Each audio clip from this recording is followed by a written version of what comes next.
Hello and welcome to Bangalore International Centre's very own podcast, BIC Talks. Bangalore International Centre is a platform for informed conversations, exchange of ideas, and a space for arts and culture. BIC Talks brings the essence of all that the physical space stands for and more to your doorstep.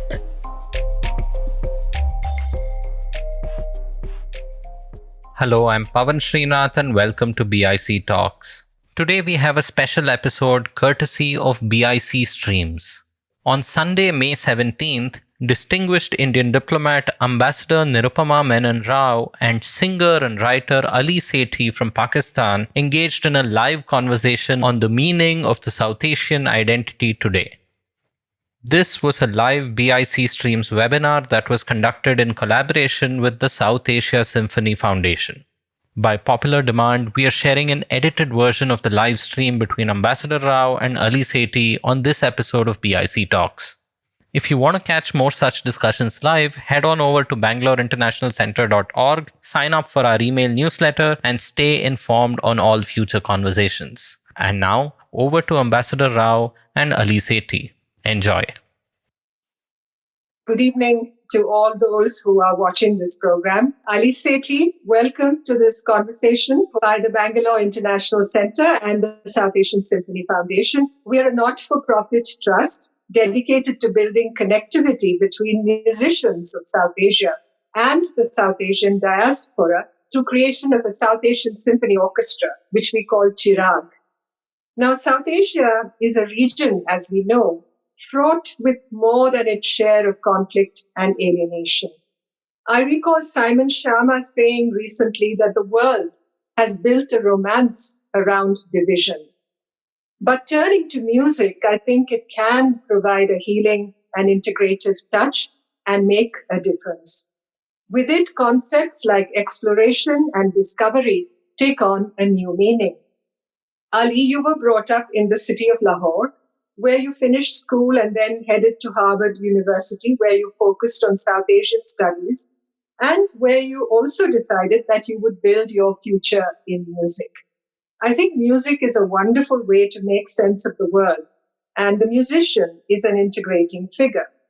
So welcome again, and do tell us about delving deep into South Asian literature and history at Harvard.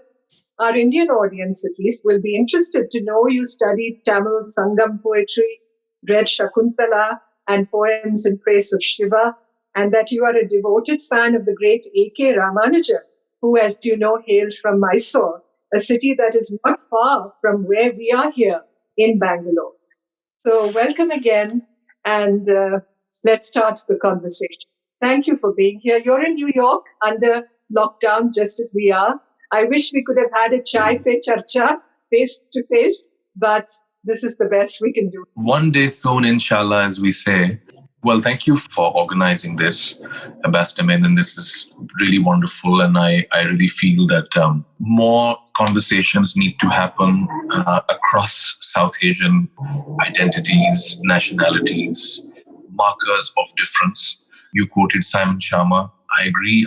I find it very strange that we in South Asia, especially given our very, very rich, interesting tapestries of cultural, linguistic, even emotional, and ontological connection, we're kind of so fixated on difference. You asked me, how did I come to read Ramanujan, Shakuntala and the Ring of Recollection, the sort of classical Tamil poetry in translation, etc. And I guess the one element in your question that I should explicitly point out is that as a Pakistani, how did I come to read all of this stuff? Because the assumption, which is, I think, largely true, is that if you grow up in Pakistan like I did, you're bereft of this South Asian education in many ways. Even a traditional, quote-unquote, Indo-Muslim education has now been kind of marginalized in favor of a kind of bureaucratic colonial version of things. So I grew up reading these, at school, these Pakistan studies textbooks that gave us a really rather rushed and uninspiring kind of version of history.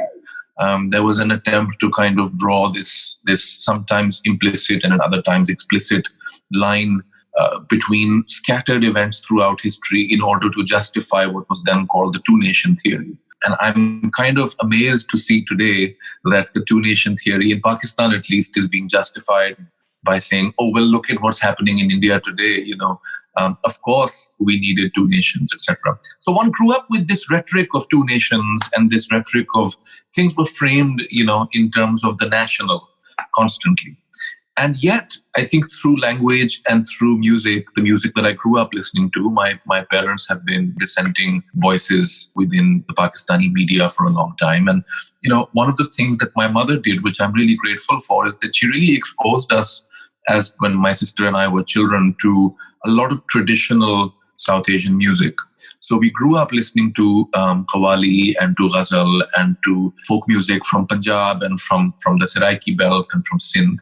And we also grew up listening to Pandit Bhimsen Joshi. We also grew up listening to, the great bhajan singers, etc. It was all part of one musical landscape.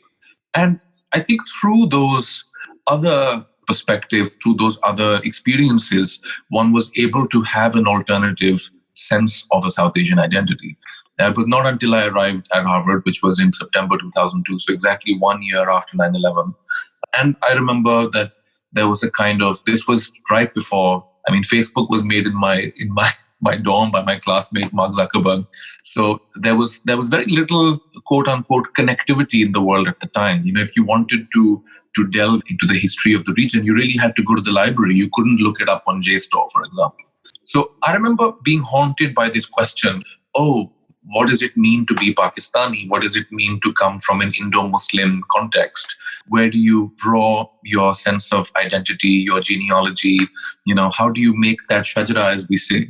What do you include and what do you exclude? So these questions became, I think, kind of sharpened for me in America in that immediately post 9/11 context.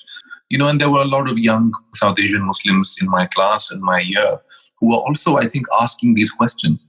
So I found my answer the first year of college when I went and auditioned for the South Asian Association's annual variety show called Ghungru, which is the musical. Now it's become this, annual extravaganza. It was fun, but it was, I think, a more modest event then. So I went and auditioned and I sang a little bit of a ghazal, and I got in, and then I performed for the first time on a stage. I'd grown up sort of singing and practicing, etc. But in Lahore, I'd never had the opportunity because at my school, there was no classical music society or no forum for performance. So when I performed at Ghungru, all the way in Cambridge, Massachusetts, I think for the first time, I had that sense of kind of wholeness. The idea that a ghazal in this scholarly environment could give me a kind of way into my heritage and also a way to convey to people where I was coming from that felt right. Wonderful. And you're right about monolithic concepts of identity. I think the world is essentially following divergent paths today. When you think of globalization and the interconnectedness that it was supposed to have brought about, and you see contrast and this contradiction.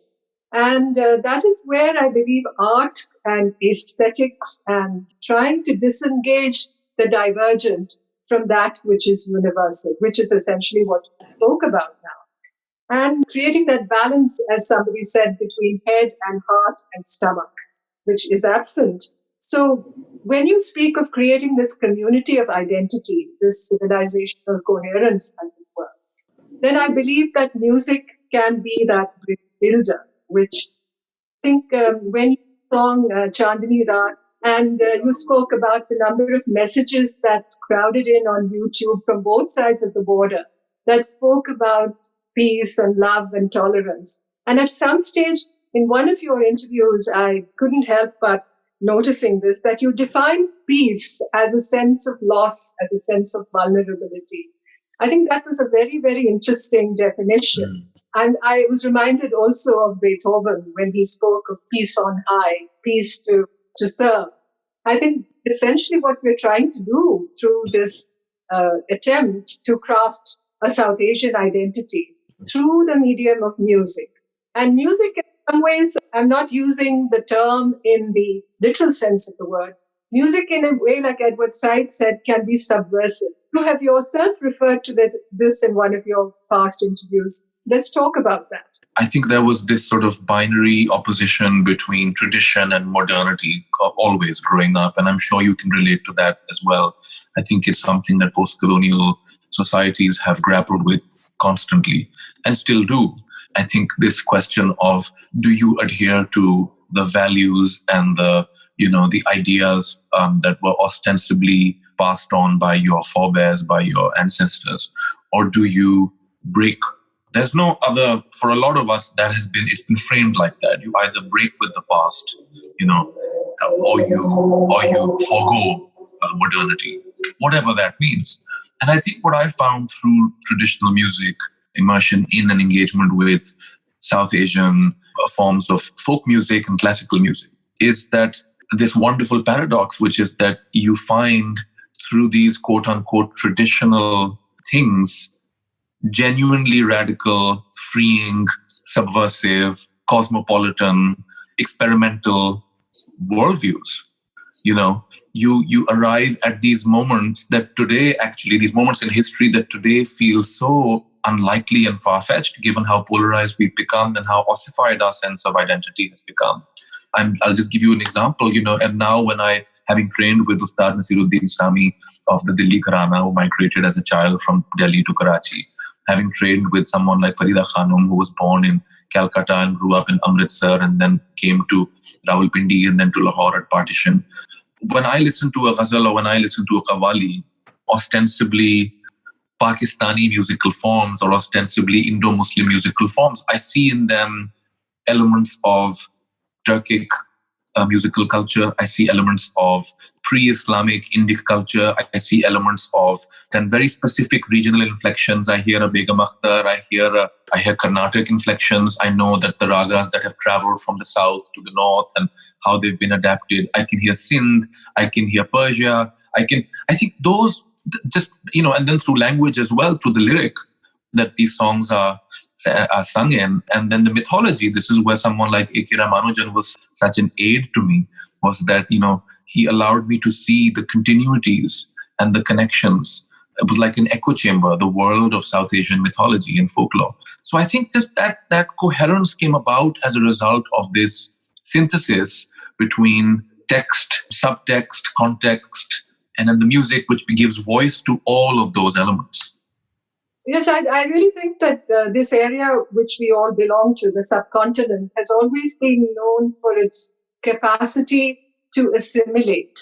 And it's not antagonistic to foreign influence. That has never been.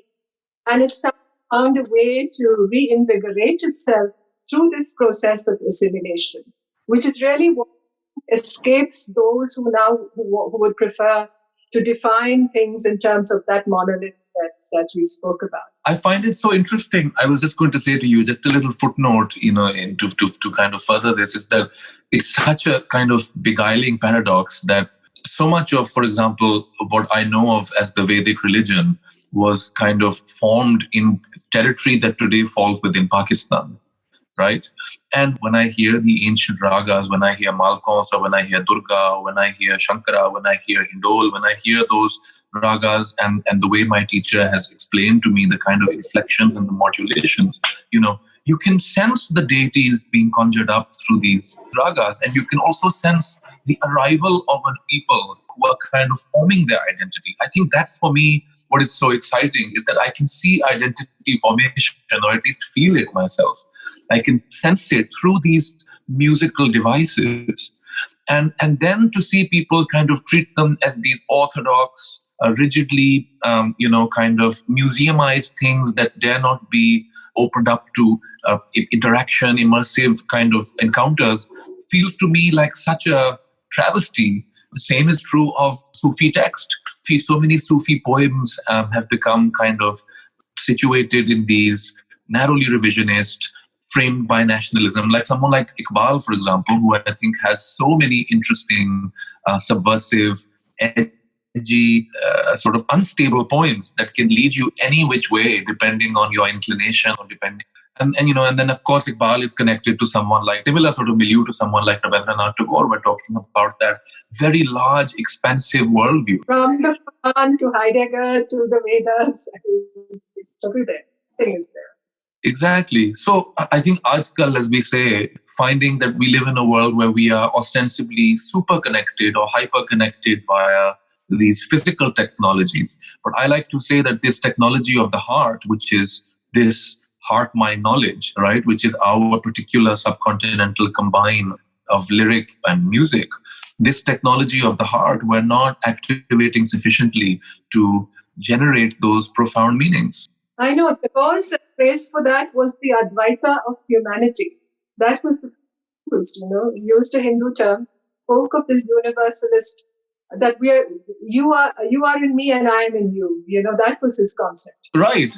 And that within a joint family, as we know, there are profound differences of perspective and opinion and jhagda and all the rest of it. But there ought to be ways of, as my teacher, Professor Ali Asani says, he says, doing dialogue across difference. That is what so many of these, certainly the Bhakts and the Sufis, marshal these forms in order to do dialogue across difference, That's right. And it's that emotive knowledge that should underscore the fact that we are one extended family. It's really that of that undivided joint family. Today we're divided. That's right. When you speak of Ali Asani, I admire his work very much, and particularly, subject treated at length in his PhD thesis about the ginans or the forgive me if I'm not pronouncing it properly, but it's based on the Sanskrit word jnana, or knowledge and awareness. And words like the bhuj niranjan.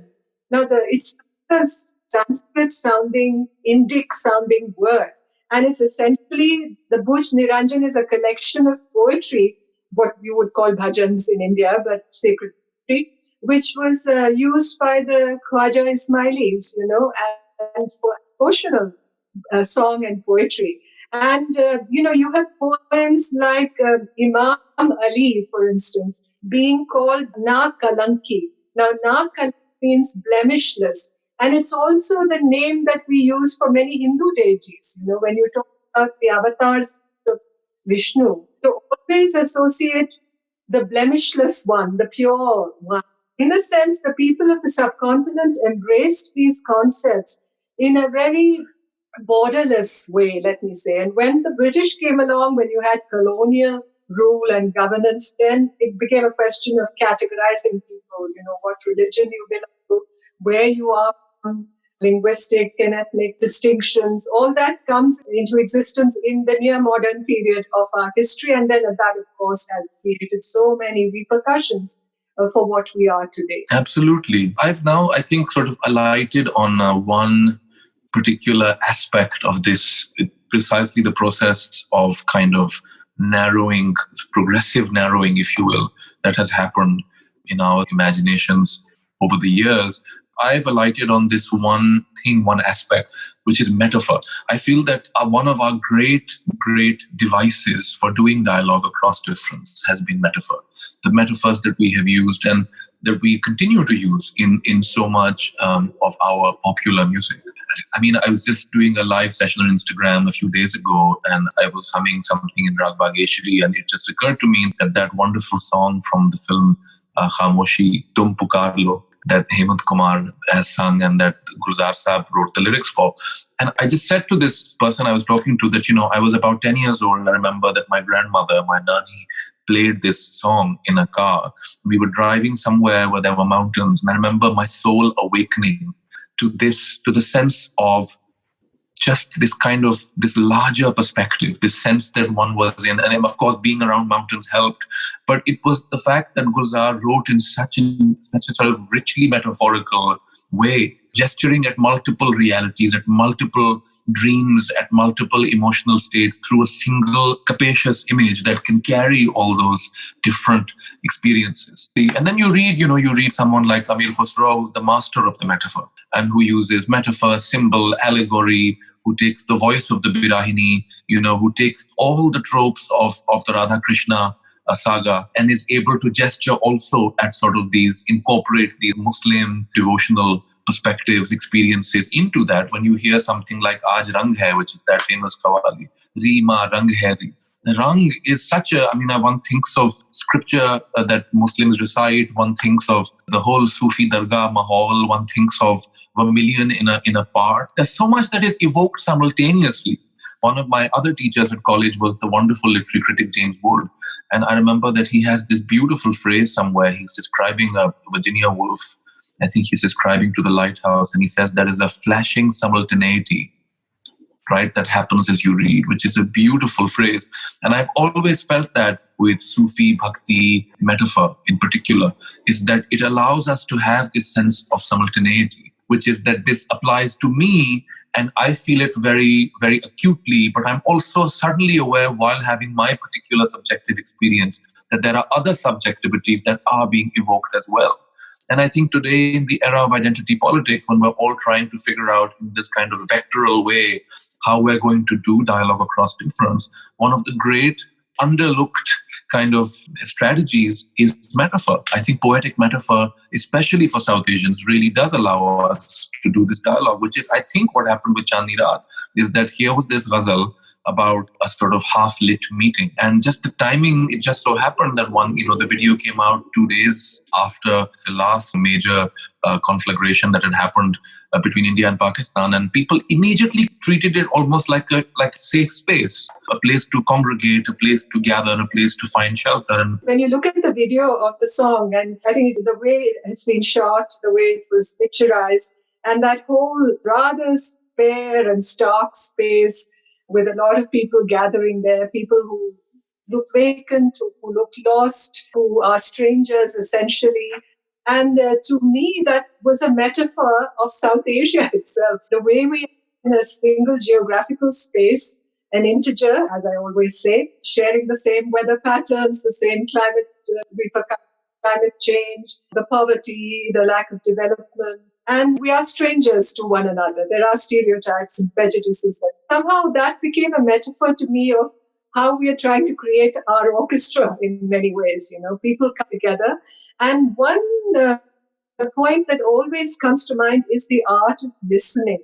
We have lost that art of listening. And the act of listening is itself an act of love. When we learn to listen to each other. And that song somehow led me into that chain of thought, as it were, where I began to think about how creating this band of musicians, people coming together. I hope at some stage you will have an opportunity to perform with our orchestra also. And in fact, looking at the Gilans and Professor Asani's work, I hope we can commission an orchestral piece based on this, which we can perform together. And because East meets West, we are essentially taking a Western concept, which is a symphony orchestra, into a region which is so fraught with conflict and with division. And we're trying to look outside ourselves. In fact, taking Asia out of South Asia into some wider space, but yet bringing South Asia to the world also. I wish we could do that. Other points that you mentioned about ambiguity and about folklore and about the ghazal. And the Germans have, they talk of Natur poetry, that is natural poetry, poetry that comes out of lullabies and what mothers sing to babies, and Kunst poetry, which is very more artificial, more worked on, more ornamentalist. But in South Asia, somehow these two seem to come together. I'm from Kerala, deep south, and there's so much of folkloric music there. There's Hindu music, there's Muslim music. And they all have coexisted together and created something, truly symbiotic of a region that's always been open to the world. So the tragedy of a closed mind is the worst. It's one of the things that sort of occurs to me is that so much of Punjabi devotional kalam is performed using varieties of rag Bhopali, which is now called Bhopali somehow. It's pronounced Bhopali, which makes you think it's from Bhopal or has some connection with the state of Bhopal. These are some of the quirkier aspects of the traveling of words and sounds and things and approximations. So my ustad pointed out to me, he said in Urdu, Beta, ye Karnataka se aaya hai humko, right? So the idea that this pentatonic, beautiful raga has traveled from Carnatic music into the music of the North. And then, of course, listening to versions of varieties of that same melodic framework within Carnatic music led me to this whole other journey, which was Kerala and the coast of South India was in touch with Arab traders even before the advent of Islam. And of course, we now know that the Indus Valley civilization was probably in touch with Mesopotamia as well. Even our ideas of Hindu and Muslim actually don't sufficiently encapsulate or encompass the cultural connection. What you say, the openness that has been a central aspect of South Asian life since the beginning of time as we know it. That's why I think communalism is a very important concept in a sense and a more recent phenomenon in our region, because when I talked of the adaptiveness and the capacity to assimilate and the kind of bordered way in which we tended to look at daily life and the transaction, the social contract in many ways, and that tended to break down, I believe, which is the tragedy for all of us. And that is why I think when you look at South Asia, and we are not able to achieve the potential that is in us, that we have that strength, that humanitarian quality. And I think politics, the everyday has become politicized in many ways. Politicize the everyday. That's the slogan for our times. And when you think of Sakyamuni, the Buddha, 2,500 years ago, also from the same region, and the humanitarianism that he preached, and the definition of what compassion is. I think we talk of deterrence, let's say. Do we ever talk of resilience? And you once mentioned your guru, Farida Khanum, saying that dard, I don't know if you would call it pain or alienation or being externed in some ways, is the greatest gift of life. I was quite intrigued by that. Is it that we learn to live with pain, that we carry it on our shoulders, that it becomes some kind of a rucksack on our backs, as it were? Are we sort of destined to this? Is it our natural inheritance? I will actually give my version of the answer and then ask you the same question, because so what Farida ji said to me was, she would repeatedly say this. We were practicing, I was trying to get this, understand the Tumri Baju Band Khul Khul Jai in the Bhairavi rag, and how to say it really, the accent, the ang, as we say, kis ang mein kehna hai, how do we. And she's a wonderful host. So one of the great challenges of studying music with her is that there's always something to eat and some chai and some wonderful distraction is always available. And she's constantly gesturing and saying, chalo kuch khao, chalo kuch chai piyo, pani piyo, samosa chakho, vagara. So in the middle of it, so she said to me, and I said, Manu, in Punjabi, we communicate and talk to each other in Punjabi. I said, Manu, samajh nahi aa raha, to see kis tarah kya lende ho?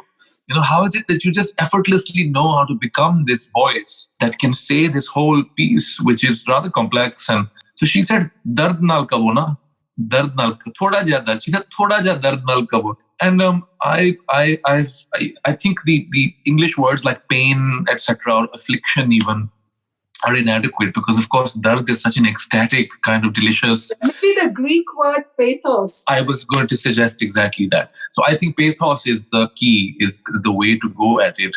And it kind of works in the same way as pathos does, because of course sympathy and empathy, etc., all come from pathos. And so similarly, bedardi and hamdardi also come, you add on the.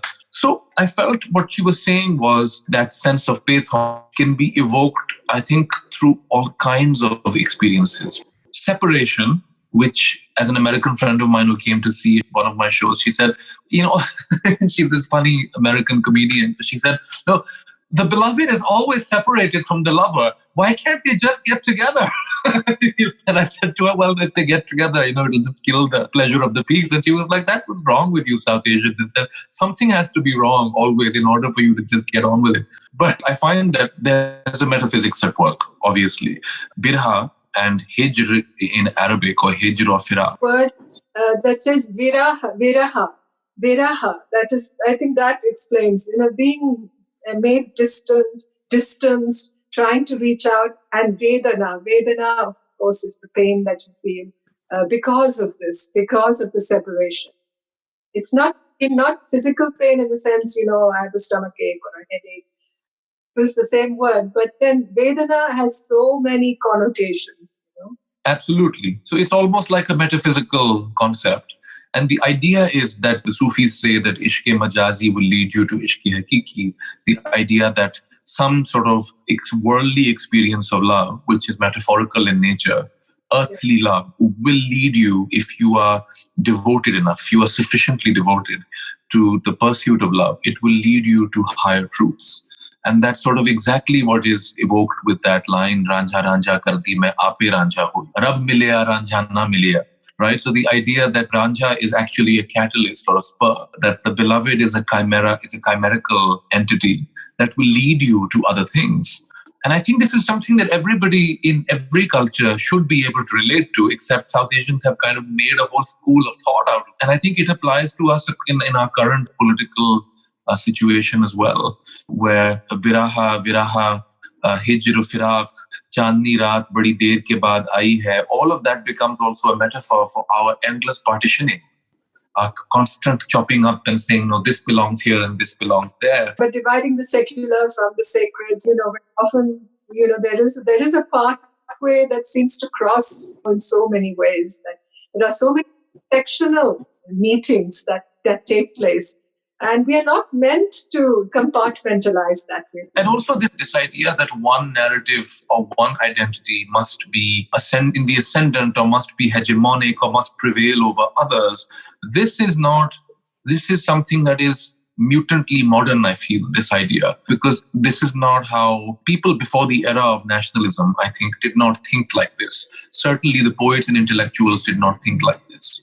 In none of the work do you find this literalist sort of implementation of identity or pursuit of it. This crisis starts to happen in the colonial period, really, and then just becomes married to the national project in both countries, and then leads to what we have today, which is really this kind of obsession with a narrowly national identity that has to exclude, that defines itself by excluding the other. Exactly, or scapegoating the other, because I'm proud of, we're all proud of being what we are, where we come from. That patriotism is not a bad thing at all. I think we should be proud of it. But when it becomes a question of scapegoating the other, then I think it takes on a negative color. And that's really where I think as intelligent, sentient human beings, we should, be aware of this. And that's where a good liberal arts education can make such a difference. Our universities need so much of upgrading and invigorating. That's one thing I think we have to learn from better examples elsewhere. Absolutely. I mean, I would just add to that, while it will probably take us a while to update the syllabi at our universities, given how dominant the kind of right-wing perspective has become in both countries now. The idea that education or formal education is central to the program of building a monolithic nation. Alas, we are all now, those of us who are involved with scholarship or who are involved with critical thinking in any way, we have to confront this almost on a daily basis. I need not give examples of where it happens and how it happens. I think we all know. But I think in the meantime, we can have, a liberal arts education, so to speak, through a musical education, through a kind of discursive, poetic conversation. I think those spaces can also give us these. I mean, I had 4 years of American liberal arts education at Harvard, but then I had 12 years of another kind of liberal arts education with my Ustad, Siruddin Sami Saab, and with Farida Ji, this kind of immersive apprenticeship that also awakened me to these very, very beautiful, supple, liberal in a non-Western sense perspectives and experiences. And, when I read your piece on Saadat Hasan Manto in the New Yorker, and the story about Kabir weeping, that piece, and, Kabir coming back to modern South Asia, let's say, and weeping inconsolably, when he sees the statue of Lakshmi tied up because he's threatening to destroy it. Or, there are military forces saying that even if the people are starving, we will fight. And this makes him weep inconsolably. That is something we seem to have lost. And, that's why I like that piece of yours on Manto so much. And when he said this, when I think you were quoting from him, that he said, despite my best efforts, I could not dissociate Pakistan from India and India from Pakistan. And that to me became, it's a kind of his epitaph in many ways, I think, and it's still unanswered. unanswered, even though there may be many voices in both our countries who say, we know that it can never be so. But those who are embedded in that cultural ethos understand it. It's almost like, I think it's just about where you choose to look, really. You don't even have to go out of your way to retrieve these so-called connections. They're still all around us. I was just having a Zoom discussion a few days ago, and it occurred to me as I was speaking, so I pointed it out. I said, one of the great privileges of spending time with Farida Khanamji is that you get the stories that she tells me while we are practicing. She'll say, is andaz mein kaho. She'll say, ab ye Bengal ka andaz hai, isme kaho. Then she'll say, eh Punjab da andaz hai, andaj kaho.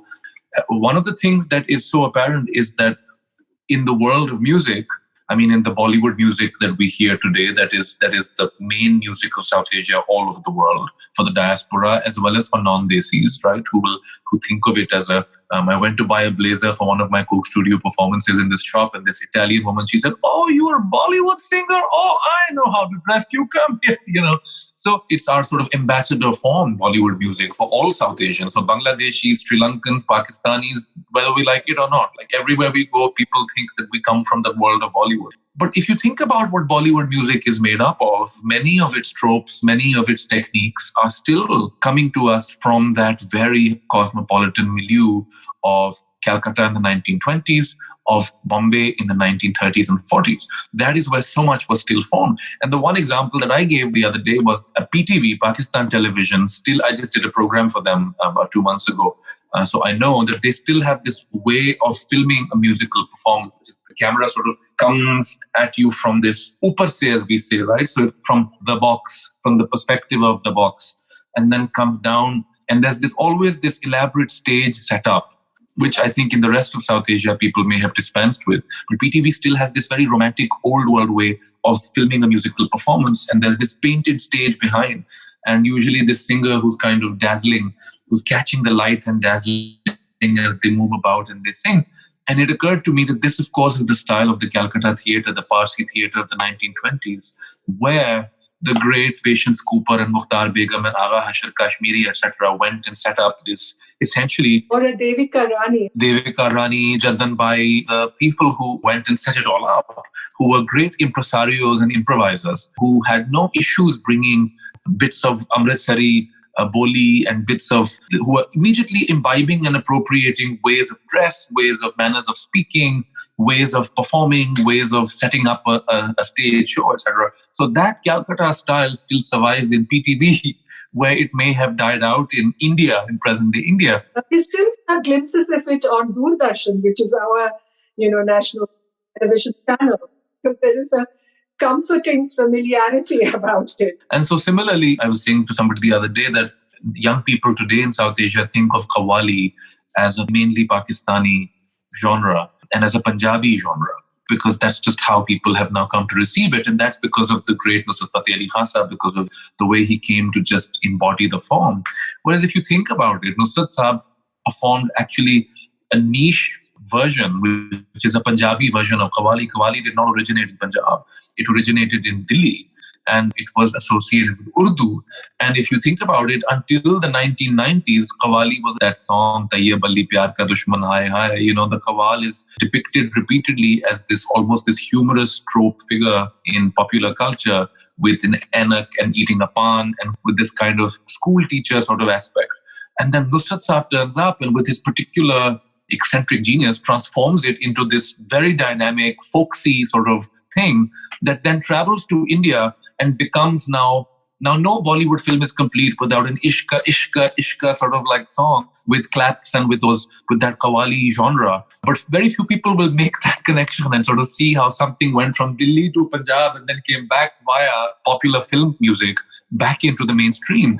I think if we just sort of pay attention to these connections, we will immediately see how, despite our constant dividing of things into this is Indian, this is Pakistani, this is Punjabi, this is Dehlvi, etc., or even this is Carnatic and this is Hindustani, there are these connections through poetry and music that allow us to still be very dynamic. Absolutely. And you talked about the Qawwali tradition. If you go down south to Kerala and just listen, if you can, on YouTube or one of these channels, to the Muslims of Kerala are called Mapilas. And the Mapila wedding songs you should listen to. They're very much like this. Beautiful songs. And I hope, they will inspire you to perhaps compose some. I have a question for you that I'm fascinated by this. What is it like to bring a South Asian sensibility to the art of the symphony, which to my mind is such a quintessentially Western European space? What has it been like? Well, it's been like this. First of all, I think what I felt we needed to do, since I'd worked in diplomacy, literally been in the trenches, I felt that there was a big wall of prejudice, of stereotyping, and we were incommunicado. So just getting people to develop habits of cooperation. So symphony entails that you have to sit down, you share a desk, as it's called, with somebody else. He or she may be a stranger, but you bring your passion for music. You inculcate with that passion a sense of discipline. And you're able to, as I said, the art of listening, you begin to become more sensitive to the need to listen to the other. You may be playing a trumpet and however loud your trumpet is, it's not going to sound all right unless it is able to calibrate its sound. This is where the powerful and the less powerful come in. We have to learn to synchronize. So I felt that from the Western symphony construct would help us in the South Asian context. But I didn't want to stop there, because I felt that in terms of the oeuvre, the kind of work that we were going to use as for our programming, as it were, while we would play Western pieces, we would begin to build a body of work which is South Asian, but which is suitable to be played by a Western orchestra. So in a sense, bringing that South Asian identity, awareness among ourselves, but also bringing it to the world. So in the two concerts that we've done, we made a piece. I would say it's not essentially composed. We took 7 songs from the 8 countries of the region, from Afghanistan, Pakistan, India, Nepal, Bangladesh, Bhutan, and Sri Lanka. We couldn't get one from the Maldives. And we made a piece called Hum Safar. And we used very popular, mainly folk, but some nationally known songs from each of these countries. From Pakistan, we had Damadam, Mast Kalandar. From India, the person who arranged it took Mera Juta Hai Japani, in fact, the very famous Raj Kapoor song. From Bangladesh, we took a Tagore song, Allah Megh De, and similarly a Nepalese and Bhutanese folk song. And from Sri Lanka, we took a song about 2 brothers and the feud between them and how they think about their childhood and bemoan their current fate. So we made a beautiful piece, and when it was launched, when it was premiered last April at the National Center for the Performing Arts in Mumbai, we not only had the Western instruments, South Asians playing Western instruments, but we also had Kashmiri and Afghan musicians on the stage with their traditional instruments, with santoor and the chumbak nari and many of those traditional instruments. So we created that confluence. So it's about creating confluence. It's about creating a communication. It's about creating coherence that the rest of the world can also relate to. I think that's beautiful. And there's such an overlap in what you say, between what you say and what I've been feeling lately. Can I sing a little bit of this? So I mentioned Rag Bhupali to you, which is a wonderful, beautiful raga. And I've composed this song and written a lot of it also. I took a couplet from Shakil Badayuni, the Urdu poet. And in fact, I tampered with the couplet. I took the first half of the couplet, the first line, and then wrote the second half of the sher and sat with the lyricist in Lahore and composed the whole song. And began in Bhopali and then traveled into a space of what is called Shuddha Kalyan, a very beautiful devotional raga that evokes, I think, romance as well as the devotional. Kalyani in Sanskrit means benevolence. There you go. It means benevolence, yeah. And of course, there's also Yaman, which is also sometimes called Yaman. And there's a variety of Yaman called Yaman Kalyan, also called Yaman Kalyan, which combines Kalyan and Yaman. And so with ragas too, we see this dialogue, right, across categories. They are entirely themselves, but they also are able to communicate to one another. So this is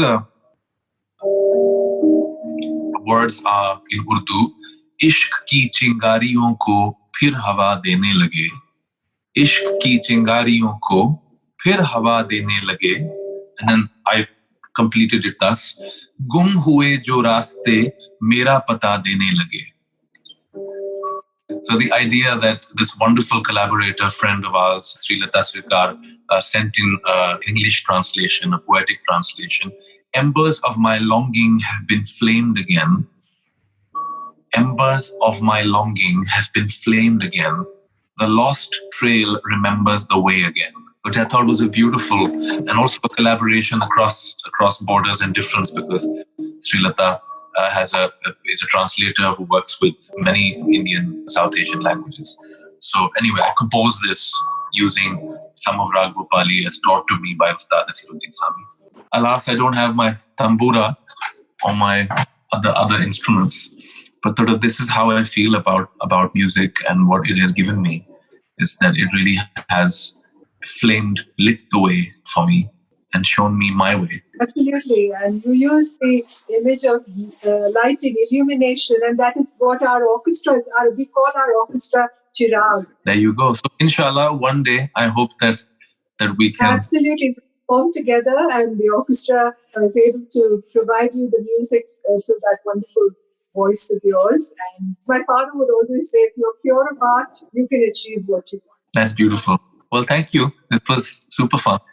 I hope we'll have more opportunities to chat together and to work together. Absolutely. Thank you. And across difference, inshallah. Absolutely. Stay safe. Thank you. Be well. And we will meet in person, I'm sure. Thank you. Thank you so much. Thank you for listening in till the end. Please share this episode with a friend on social media, WhatsApp, or anywhere else. It would mean the world to us. And in case you're listening via iTunes or Apple Podcasts, please leave us a rating and a review.